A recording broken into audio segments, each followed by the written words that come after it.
Well, I know the word courage is a huge thing for you, and then you said that the word has changed, it's evolved. What did courage initially mean to you, and how has it manifested? Well, it's very interesting. I mean, soldiers don't even like the word courage. In their opinion, there's soldiers and there's cowards. But the word courageous soldier, the phrase courageous soldier, is completely redundant. They're one and the same thing in the minds of soldiers. I think there's a kind of raw physical courage in combat or in other situations. I think young men are wired for that and quite good at it. I think it's all a product of evolution, and I think our species depended on something like that in its young men. You can see the same behavior in primates also. It's very clear this is, so it came from an evolutionary past. But I think there's other forms of courage as well. There's moral courage, there's political courage.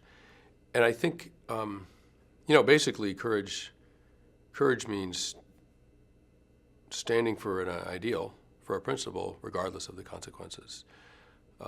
There was an amazing study done about comparing courage between men and women.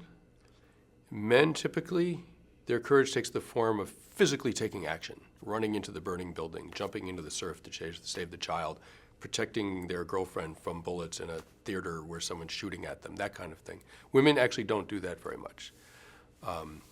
Certainly not if there's men around. They let the men do it, and well, they should. Where women's courage comes into play is it really moral courage. And during World War II, there were people in Europe who were not Jewish, right? They were not in danger from the Nazis, and they would hide Jewish families in their basements or whatever, things that would absolutely get them killed if the Germans found out about it. And often it was women, the female heads of households, not the men, who were insisting on these things. It was a real moral courage that men actually are a little bit more ambivalent about. So we're an incredible species, right, humans, and there's those two very important forms of courage. They seem to be divided a little bit by gender, and I think both are necessary for a safe and civil society, actually.